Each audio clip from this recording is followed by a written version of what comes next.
성도님들이 다 이렇게 모든 성도들이 참여해서 예배드리면 참 좋겠지만 여러 가지 사정으로 인해서 영상으로 예배하는 모든 분들께도 우리 주님의 사랑과 은혜가 충만하시기를 빕니다. 전도사 시절 교육 전도사 시절에 학생부를 담당하고 있었습니다. 그 학생부를 담당하다 한 학생에게 그런 말을 했어요. 그 학생들이 제일 아름답고 예쁘고 그럴 때 아닙니까? 내 때가 정말 행복할 때다, 이런 얘기를 했어요. 그 어른들이 주로 그런 말씀들을 많이 하시지 않습니까? 학교 다닐 때 젊은 나이에 또 어린 나이지만 공부하는 것 외에 아무런 걱정도 없고 이럴 때가 가장 행복한 때가 아닙니까? 그런 생각을 가지고 학생에게 내가 제일 지금 내 때가 행복할 때다, 이렇게 얘기를 했는데 그 학생이 농담처럼 제게 이렇게 대답을 하는 겁니다. 전사님, 지금이 제일 행복한 때라고 하면 지금 죽어야 되겠네요. 그렇게 웃으면서 얘기를 해요. 그 말에는 특별한 뜻이 있었다고 생각을 하지는 않습니다. 그런데 그 말을 들으면서 생각이 참 많아지더라고요. 과연 이 학생의 이 때가 가장 행복한 때일까? 이 학생의 때가 정말 행복하고 그러면 앞으로는 이보다 더 행복한 날은 오지 않는 걸까? 이 학생 말처럼 이때가 제일 행복한 때일까? 여러분은 어떻게 생각하십니까? 생각이 좀 많이 하게 되어졌었어요. 분명히 말씀드립니다만 지금보다 더 좋은 날은 항상 우리 앞에 있습니다. 학창 시절보다 지금이 더 좋고 행복하죠. 그리고 내일은 오늘보다 지금보다 분명히 더 행복할 것입니다.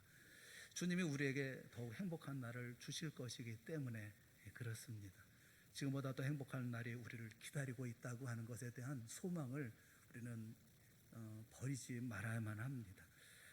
그리고 우리를 사랑하시는 주님, 그 주님을 섬기는 우리는 이 사실을 반드시 믿어야 합니다. 오늘보다 내일, 내일보다는 모레, 앞으로 미래 주님께서 우리를 위해서 예비하신 날은 훨씬 기쁘고 훨씬 행복한 날일 것이다 라는 소망을 가져야 할 것입니다.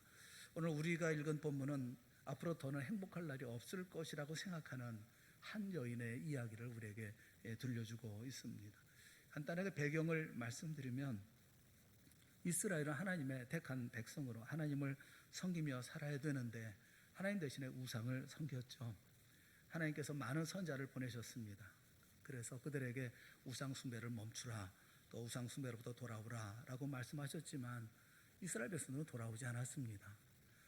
보이지 않는 하나님을 섬기는 것보다 보이는 어떤 우상을 섬기는 것이 더 좋았는지 그들은 하나님께 돌아오지 않았어요.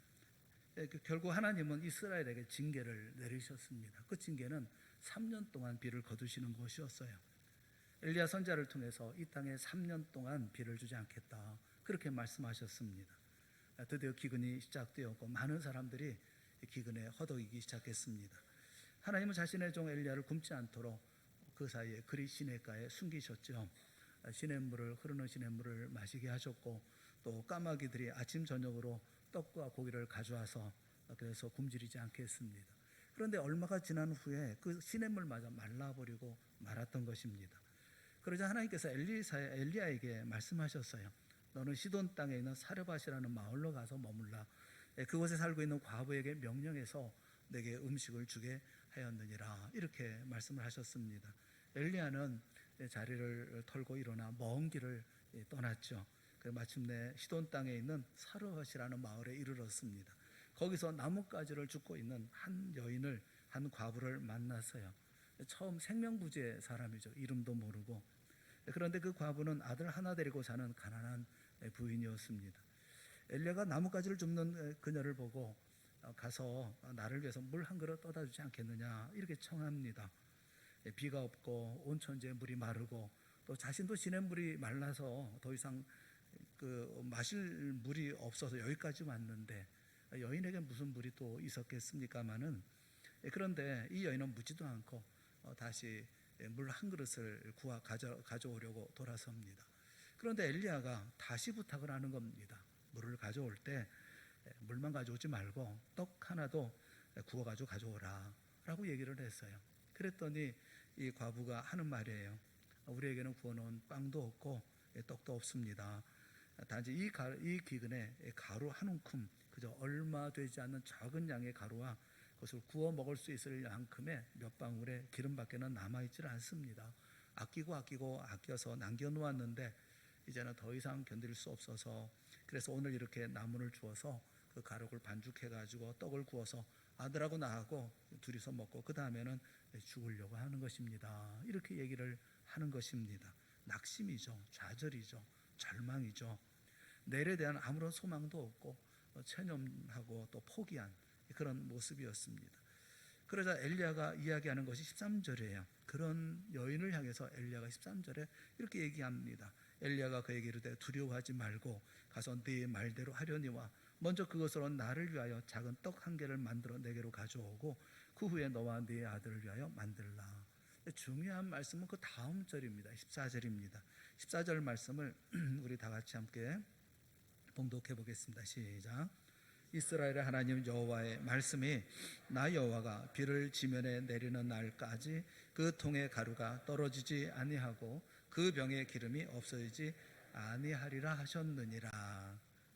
가루 있는 것 가지고 떡을 부어서 먼저 나에게 하나 갖다 주고 그리고 남아있는 것으로 너와 내 아들이 구워 먹어라. 이스라엘의 하나님 여호와께서 말씀하시기를 내가 만약 내가 말하는 대로 순종하면 그 통의 가루는 절대로 기근이 끝날 때까지 없어지지 아니할 것이고 그 병의 기름도 없어지지 아니하리라 하셨다. 그러니 너는 가서 믿고 그 가루 가지고 나를 위해서 빵을 구워라. 이렇게 두려워하지 말라 하면서 말했던 거죠. 그 여인이 어떤 여인이었는지는 모르지만 순종합니다. 이 여인은 이스라엘 여인이 아닙니다. 이방 여인입니다. 여기는 시돈 땅입니다. 시돈 땅의 여인입니다. 시돈이라고 하면 생각나는 사람이 있죠. 이세벨이 생각이 나지 않습니까? 시돈은 아합의 아내였던 이세벨의 고향입니다. 그것은 우상 숭배밖에 할 줄 모르는 저급한 사람들이 모여 사는 땅입니다. 그런데 어떻게 이렇게 하나님의 명령에 순종하고 또 믿음을 가지고 있었던 것처럼 행동하고 있었을지 그는 우리가 잘 알 수가 없어요. 이 여인은 엘리야가 시키는 대로 빵을 구워왔습니다. 그리고 그 빵을 엘리야에게 주었죠. 또 남은 밀가루를 가지고 자기와 아들이 작게 구워서 먹었습니다. 그리고 저녁에 가보니 통에 밀가루에 그 통에 가루가 있었고 또 기름도 그대로 있었던 겁니다. 저녁 먹고 또 아침에 가서 보니까 또 가루가 있고 기름이 있었습니다. 이렇게 날마다 그 가루와 기름이 없어지지 않아서 여인과 아들 엘리야 이 세 사람이 계속 굶지 않고 비 올 때까지 살 수가 있었다라는 것입니다. 우리 생각에 20세기 과학으로 모든 걸 해석하려고 하는 오늘 같은 시대에 이런 얘기는 우리가 이해할 수 있겠느냐 하실 수 있어요. 그런데 사랑하는 여러분, 하나님이 이런 일 못하시겠습니까? 못하신다면 하나님이시겠어요? 또 이런 일을 기대할 수 없나요? 기대할 수 없다면 그 사람은 신자도 아니죠. 과학자는 될 수 있어도 믿음을 가지고 하나님의 나라를 내다보는 믿음의 사람이라고 말할 수는 없죠. 우리는 성경에 기록된 모든 말씀이 진리라는 사실을 믿습니다. 우리는 성경에 나타나는 모든 역사적인 사건들이 실제로 이 세상 속에 일어났던 사건이라는 사실을 믿습니다. 오늘날도 우리 하나님은 여전히 이와 같은 기적을 일으킬 수 있다는 사실도 믿습니다. 엘리야와 사르밧 과부에게 일어난 기적이 오늘 우리에게도 일어날 줄로 믿는 겁니다. 그렇다면 어떻게 이 기적이 우리 가운데 일어날 수가 있을까? 오늘 본문의 말씀을 보면서 복이라고 하는 복이 주어지는 이들에게 주어진 것 같은 이런 일에 세 가지 원리가 있음을 우리가 볼 수가 있어요. 저는 이 세 가지 원리에 대해서 함께 말씀을 나누려고 하는 겁니다.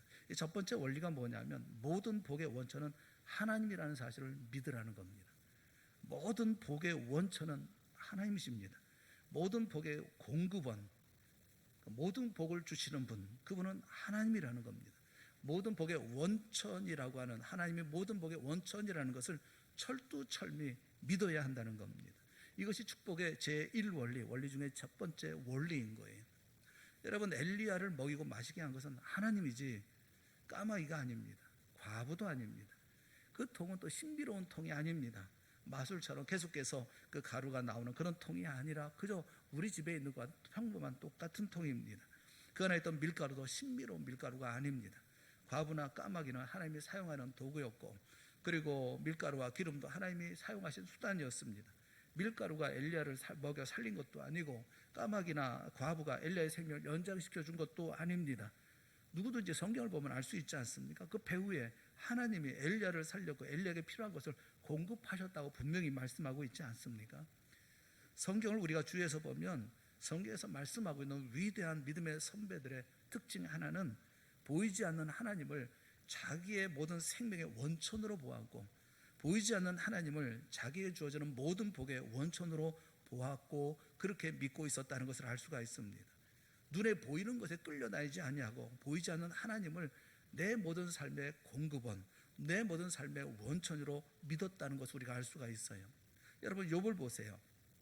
욥기 1장 21절 말씀에 보면 주신 이도 여호와요 거두신 이도 여호와시오니 여호와의 이름이 찬송을 받으실지니이다 라고 그런 고백을 합니다. 스바 사람들이 소와 그의 욥의 소와 나귀를 다 강탈해 갔습니다. 갈대아 사람들이 낙타를 훔쳐가 버리고 말았습니다. 하늘에서 불이 떨어져서 양과 종들을 살라버렸습니다. 그뿐이 아닙니다. 거친 들에서 큰 바람이 불어서 집을 무너뜨려 가지고 그 안에 있었던 자식들이 다 죽고 말았습니다. 그런데 욥은 자기 재산을 훔치고 강탈해 간 스바 사람이나 갈대아 사람을 원망하지 않습니다. 왜냐하면 주신 이도 하나님이요 가져가신 이도 하나님이시지 사람이 아니기 때문에 그렇습니다. 스바 사람이나 갈대아 사람, 주변에 있는 도둑들은 다 수단이고 도구일 뿐이지 그것이 원천이 아니라는 말입니다. 다윗도 이 신앙으로 일생을 살았습니다. 역대상 29장 11절 말씀을 보면 여호와여 위대하심과 권능과 영광과 승리와 위엄이 다 주께 속하였사오니 천지에 있는 것이 다 주의 것이로소이다 라고 고백합니다. 천지에 있는 것이 다 주님의 것입니다. 부와 귀가 다 주님께로부터 말미암아 옵니다. 모든 것이 주님에게서 오는 것입니다. 부해지는 것이나 귀해지는 것이나 높아지는 것이나 천해지는 것이나 다 주님에게서 오는 것이지 어떤 무엇이 주는 게 아닙니다. 다윗이 이걸 고백하며 인생을 살았어요. 예수님도 삶의 모든 공급의 원천이 하나님이라고 가르쳐 주셨습니다. 마태복음 6장 31절 32절 말씀해 보면 그러므로 염려하여 이르기를 무엇을 먹을까 무엇을 마실까 무엇을 입을까 하지 말라. 이는 다 이방인들이 구하는 것이라. 하나님이 계시는 줄 모르는 사람들이 이를 구하고 걱정하는 것이지 이 모든 것은 너희가 구하는 게 아니다라는 겁니다. 너희 하늘 아버지께서 이 모든 것이 너에게 있어야 할 줄을 아시느니라. 배후에 하나님이 계시다. 예수님께서 가르쳐 주셨어요. 바울 사도도 이 믿음으로 생을 일관했습니다. 빌립보서 4장 19절 말씀에 보면 나의 하나님이 그리스도 예수 안에서 영광 가운데 그 풍성한 대로 너희 모든 쓸 것을 채우시리라. 나의 하나님이 그리스도 예수 안에서 영광 가운데 그 풍성한 대로 너희 모든 쓸 것을 채우시리라. 하나님이 채우신다 그렇게 말씀하고 있지 인간이 채우고 다른 무엇이 채운다라고 말하지 않았습니다.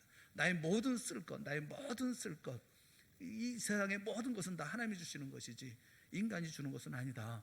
다른 어떤 것이 주는 것은 아니다 라고 말하고 있어요. 사랑하는 여러분, 우리가 복을 받지 못하는 원인 중 하나는 하나님을 잘 모른다는 데 있습니다. 잘 모르기 때문에 나의 하나님을 복의 원천으로 받아들이지를 않습니다. 많은 신앙인들이 여기서 실패하고 있어요. 하나님을 잘 모릅니다.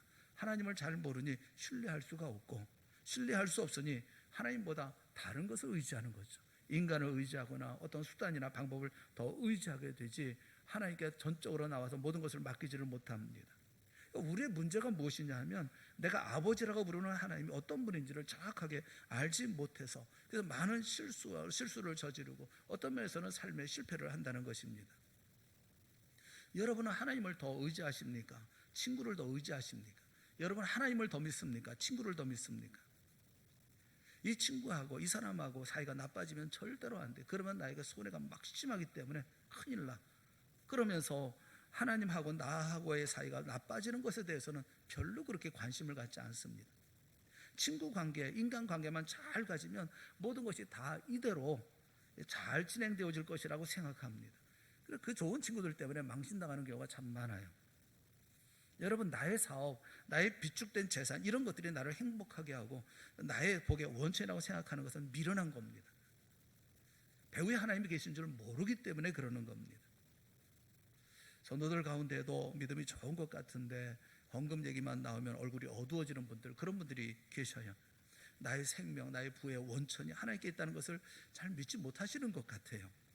오늘 설교가 그래서 조심스럽습니다. 오늘 본문에 있는 말씀을 가지고 말씀을 나누려고 하는 것도 참 이게 조심스럽습니다. 사실 우리가 모여서 예배드리는 이것도 우리가 헌신이고 우리 최선을 다하는 모습인데, 그런데 이런 모습을 가져야 된다고 하는 말씀을 드리는 것도 쉽지 않은 노릇이고, 또 다음 주가 추수감사주일이라서 그래서 우리가 하나님 앞에 헌신해야 될 것에 대해서 말씀드리는 것도 이게 사실 조심스럽습니다. 혹이라도 어떤 분들에게는 상처가 될까 봐 참 걱정이 되기 때문에 그래요. 하지만 여러분 분명히 기억하세요. 우리의 복의 원천은 무엇이 아닙니다. 왓이 아니에요. 누구냐죠. 누구냐입니다.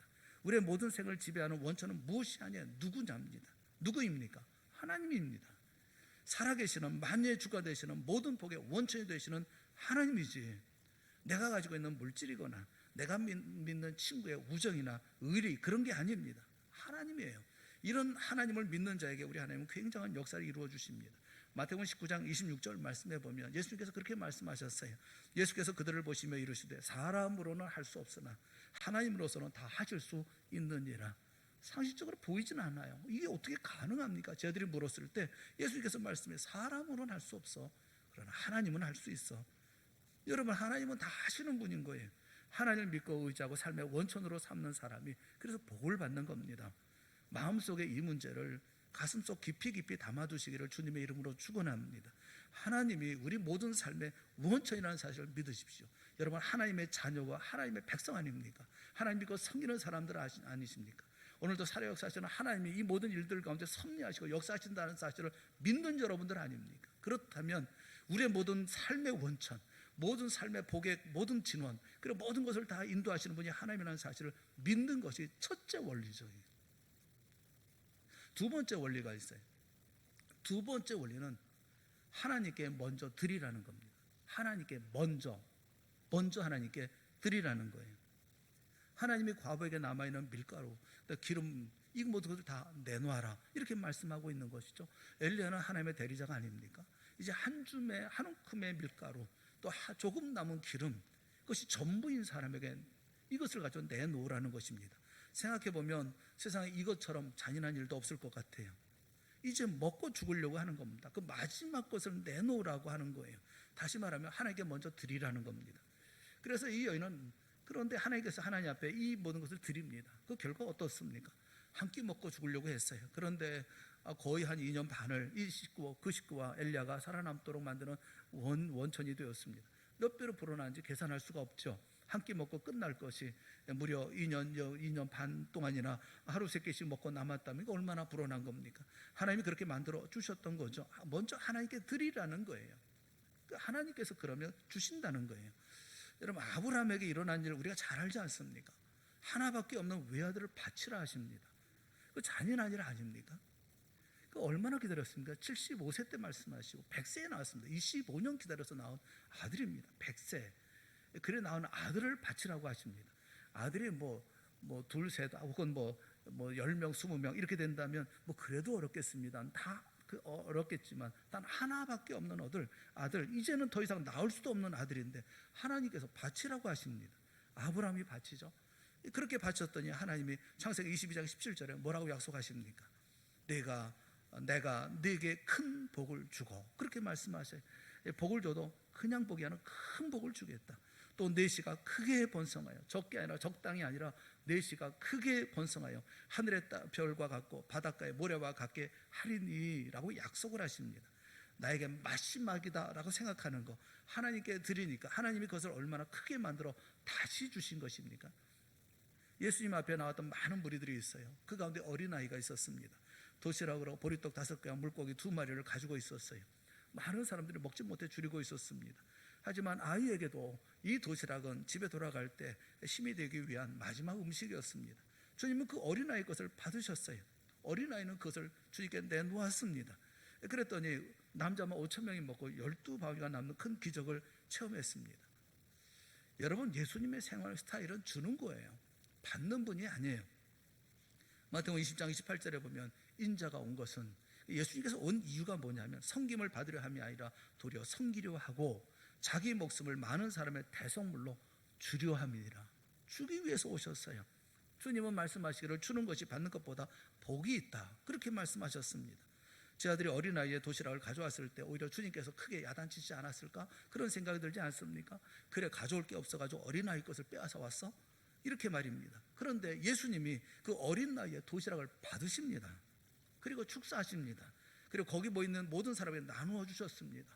그들을 다 배불리 먹이셨습니다. 물론 그들 가운데는 어린 나이도 포함되어져 있습니다. 주는 것이 복이라고 생각하십니까? 대부분의 사람들은 받는 것이 복이라고 생각을 합니다. 그러나 주님은 그렇지 않다고 말씀하십니다. 주는 것이 더 복이 있다라고 말씀하십니다. 이유가 어디에 있습니까? 하나님 앞에 드리는 것은 복의 씨앗을 심는 것과 다르지 않기 때문에 그렇습니다. 먼저 하나님 우리에게 받으셔서 그것으로 씨앗으로 삼아 그 다음에 몇십 배, 몇백 배로 풍성하게 넘치게 하나님께서 만들어서 그리고 우리 손에 다시 안겨주십니다. 여러분, 씨앗 하나 심어가지고 씨앗 하나, 그 열매 하나 거두는 그런 식물들이 있나요? 씨앗을 하나 심었어요. 그러고 나면 열매는 얼마나 거둡니까? 적게 심는 자는 적게 거두고 많이 심는 자는 많이 거둔다. 고린도후서에 말씀하고 계시지 않습니까? 하나님이 만드신 세상 법칙이 그래요. 씨앗을 심으면 그 가운데 그 씨앗이 발화가 돼서 그래서 줄기가 나고 그 다음에 열매가 맺히는데 훨씬 많은 수십 배 수백 배의 열매를 거두는 것입니다. 그게 하나님의 법이에요. 그런데 씨앗이 없으면 추수할 수가 없어요. 씨앗이 없으면 아무것도 거둘 수가 없어요. 하나님은 그 씨앗을 말씀하고 있어요. 그래서 그것을 하나님께 들었을 때 그것으로 말미암아 크게 열매 맺게 하셔서 그것으로 주시는 것이 하나님의 법칙이 아닙니까? 만약에 과부가 마지막 밀가루 내놓지 않았다면 그건 먹고 많이 살아봐야 얼마나 살았겠어요? 물만 먹고 뭐 며칠이나 살았겠습니까? 그런데 자기 것을 내놓았더니 하나님이 적은 가루를 가지고 그에게 얼마나 넘치도록 풍성하게 주셨습니까? 이게 하나님께서 복을 주시는 원리예요. 누가복음 6장 38절에 보면 주라 그리하면 너희에게 줄 것이니 곧 후히 되어 한 대 두 대 되는 게 아닙니다. 몇십 배 몇백 배 되어 후히 되어서 누르고 흔들어 넘도록 하여 너에게 안겨주리라 그렇게 말씀하셨어요. 우리에게 이렇게 말씀하실 때는 이유가 있습니다. 주라 먼저 내 손에 있는 것 먼저 드려라. 그러면 하나님께서 받아서 어떻게 하신다는 겁니까? 어느 정도 주신다는 겁니까? 한 대를 되어서 주는 것이 아니라 후히 되어서 수십 대 되어서 그 다음에 담아놓으면 잘 안 들어가잖아요. 그러면 누릅니다. 꽉꽉 누릅니다. 눌러도 안 되면 흔듭니다. 그래도 안 되면 막대기 가지고 콱콱 찔러가지고 단단히 이렇게 하지 않습니까? 그 다음에 넘치도록 가득하게 주신다. 그런 식으로 너에게 안겨주겠다 말씀하고 있어요. 대부분의 성도들 생각에 먼저 받아야, 먼저 있어야 그 다음에 하나님께 드리지 내가 받지 않은 것을 어떻게 드리겠습니까? 라고 말씀하세요. 그렇지 않습니다. 하나님의 방법은 나에게 있는 것, 그것이 최후에 남은 것이라 할지라도 하나님께 드려야 하나님 우리에게 후히 되어서 누르고 흔들어 넘도록 우리에게 안겨주신다고 말씀하고 계시는 거예요. 잠언 3장 9절의 말씀에 보면 내 재물과 내 소산물에 처음 익은 열매로 여호와를 경외하라 이렇게 말씀하고 있어요. 처음 했고 내 재물과 소산물에 처음 익은 열매, 처음 익은 것은 작은 것입니다. 볼품이 없는 겁니다. 지극히 적은 것이지만 그런데 하나님께 그것을 드리면 어떻게 한다는 겁니까? 그리하면 네 창고가 가득히 차고 내 포도즙 틀에 새 포도즙이 넘치리라 말씀하고 있어요. 하나님이 돌려주실 때는 창고가 가득 차고 그 다음에 포도즙 틀에 새 포도즙이 그저 적당히 방울방울 떨어지도록 주시는 것이 아니라 흘러 넘치도록 넘치게 주신다고 말씀하고 있어요. 수백 배로 늘려서 하나님이 주신다고 말씀하고 있는 겁니다.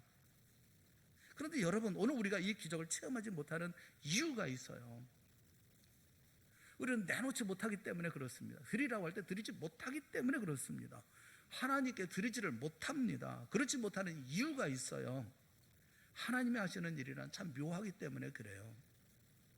하나님이 우리에게 복을 주시기 위해서, 안겨주시기 위해서 우리에게 달라고 할 때 언제 달라고 하시느냐 하면 과부처럼 내놓을 곳이 없을 때 달라고 하십니다. 그래서 못 드려요. 저는 참 많이 경험해요. 하나님 앞에 드려야 될 때예요. 그런데 정말 없어요. 정말 어려워요. 드릴 것이 없어요. 그런데 하나님께 드려야 할 때가 있어요. 내놓아야 할 때가 있어요. 과부에게도 그랬고 아브라함에게도 그랬고 예수님 앞에 있었던 아이에게도 그랬어요. 마지막 하나입니다. 그런데 그것을 내놓으라고 하시는 거예요. 어떤 분은 참 야속하다 생각하고 하나님께 등을 돌리는 분도 계셔요. 저는 가만히 생각을 해봅니다. 왜 하나님이 그러실까? 많이 있을 때 내놓으라고 하시면 좋겠는데, 여러분 이것이 11조하고 다른 점이에요. 11조는 하나님께 내가 받은 것 중에서 내놓는 겁니다. 이게 뭐가 먼저입니까? 받는 게 먼저예요. 받아서 그 다음에 하나님께 내놓는 겁니다. 11조 내놓으면서 이 모든 것은 하나님의 것입니다 라고 내놓는 게 11조예요. 그런데 먼저 드린다는 것은 받기 전에 내게 있는 모든 것을 먼저 내놓는 거예요. 이런 점에서 많이 달라요. 그래서 힘들어요. 그래서 참 보기 힘듭니다. 지금 이 일을 말씀드릴 때 우리 보편적으로 다 이렇게 해야 된다라고 말씀을 드리는 게 아니에요. 이게 얼마나 힘든지 모른다는 말씀을 드리는 거예요. 이렇게 드리라고 할 때 내게 있는 것을 드린다는 게 얼마나 힘든지를 좀 말씀드리는 거예요. 왜 하나님이 이렇게 하실까? 세 가지 이유가 있어요. 왜 하나님이 나에게 하필 없을 때 과부처럼 먹고 죽으려고 할 때 이거 얼마 남지 않았을 때 왜 내놓으라고 할까요? 거기 세 가지 이유가 있다고 생각해요. 하나는 하나님은 동정이나 구제의 대상이 아니라는 것을 말씀하시는 거예요. 내가 좀 있을 때, 내가 좀 많이 있을 때 적당히 떼어주는, 하나님은 그런 거 받는 분이 아니에요. 동정받고 구제받고 그런 분이 아니에요. 하나님은 구제나 동정의 대상이 아닙니다. 또 한 가지 이유가 있다고 한다면 그것은 전적으로 신뢰하는 믿음이 없이는 할 수 없는 일이기 때문에 요구하십니다. 이게 내가 뭐 믿음이 좋거나 뭐 이런 게 아니에요. 뭐 이렇게 남들한테 보이기 위해서 이렇게 할 수 있는 게 아니에요. 전적으로 내 모든 복의 근원을 믿는, 하나님이 내 복의 근원이라는 사실을 믿는 믿음이 아니고는 절대로 행동에 옮길 수 없을 때, 그때 하나님은 내게 요구하시는 거예요. 나에게 아무것도 없는, 가난할 때 내놓으라고 할 때가 많아요. 이것은 믿음이 없이는 절대로 실천하지 못합니다. 그래서 또 한 가지 마지막 이유가 있다고 그런다면 전 인격을 요구하시는 거예요. 내 생명을 요구하시는 거예요. 과부에게 마지막 밀가루는 자기의 전 인격이 담겨 있는 겁니다. 자기의 전 삶이 담겨 있는 겁니다. 이것 먹고 죽는다고 할 때 그 마지막이라는 것이 중요해요. 나에게 어려움이 있고 고난이 있고 그야말로 나에게 있는 전부, 이것이야말로 내 생명의 마지막 불꽃이라고 생각하는데 그것을 내놓는 것은 내 생명을 내놓는 것과 마찬가지인 거예요. 하나님은 전 인격을 요구하시는 거예요. 그렇게 드린 사람에게 하나님은 복을 주신다, 그렇게 말씀하고 있는 겁니다. 씨앗을 심어서 그 다음에 많은 열매를 맺는다, 어떤 일반적인 원리를 말씀드리고 있는 게 아니에요. 물론 농사를 지어보신 분들은 잘 아시죠. 작은 씨앗 하나를 뿌려가지고 농부가 열심히 가꾸면 나중에 씨앗 하나에서 몇십 배, 몇백 배의 결실이 나오잖아요. 하나님이 하시는 일이지 않습니까? 그래서 아무리 보릿고기라 하더라도 사람들이 뭐 굶기도 하고 뭐 풀죽을 쑤어서 먹을지언정 마지막까지 버티고 내놓지 않는 게 뭡니까? 씨앗입니다. 씨앗은 절대로 안 내놓습니다.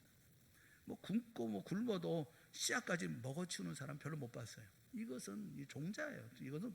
이거는 먹을 수가 없어요. 이거는 다음 해를 위해서 이건 심어놔야 되는 것이기 때문에, 어떤 분들은 그 씨앗을 빌리러 오는 분들이 있어요. 너무 힘드니까 먹어버린 거예요. 심으려니 심을 게 없잖아요. 빌려야죠. 빌려서라도 심어야죠. 그렇게 안 하면 추수를 할 수가 없잖아요. 여러분, 하나님 앞에 나의 마지막 것을 내놓는 거, 나의 모든 것, 나의 이것을 끄집어내는 거, 그거 쉽지 않아요. 하지만 우리는 믿음으로 드립니다. 우리는 믿음으로 드립니다. 하나님 아무것도 없습니다. 제게 남아있는 이것이 전부입니다. 이것을 하나님께 드립니다. 받으시옵소서. 저는 이것을 주님께 복의 씨앗으로 드립니다. 주님께서 심으시고 나에게 몇십 배로 거두어 주시옵소서. 우리 믿음으로 사는 거예요. 하나님은 오직 하나님을 의지합니다. 모든 삶의 원천은 하나님이심을 확신합니다. 그래서 주님께 전부를 드릴 수 있는 거예요. 우리는 이것을 이렇게 신앙생활을 하는 겁니다. 우리에게 있는 거 있는 힘을 다해 신앙생활을 해나가는 거예요.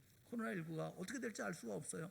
뭐 내일이면 또 얼마나 뭐 많이 또 확진자가 나올지 알 수가 없어요. 하지만 우리에게 주어져 있는 오늘 이 시간에 우리가 예배할 수 있는 기회가 된다고 한다면 우리는 길을 쏟아서 예배 드려야 돼요. 힘을 다해서 찬송해야 돼요. 찬양대에 서서 열심히 있는 힘을 다해서 찬송해야 되는 거예요. 마스크 쓰고 찬송하라고 그러는데 그거 못하겠어요? 방독면 쓰고 하라고 안 하겠어요? 무슨 일이 있어도 우리는 찬양해야 되고 우리는 예배해야 되고 길을 쓰고 주 앞에 나와야 되고 기회만 되면 나와야 되는 거잖아요. 있는 힘을 다해 생명 걸고 해야 되는 것이잖아요. 여러분, 이런 사람이 복을 받는다니까요.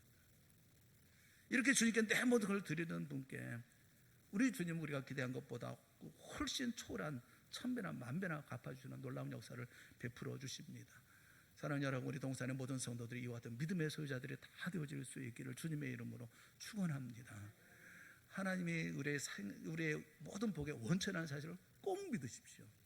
내가 잘하고 내가 능력 있고 내가 힘이 있어서 뭘 이룬다고 생각하지 마시고 하나님이 주셔야 되는 거예요.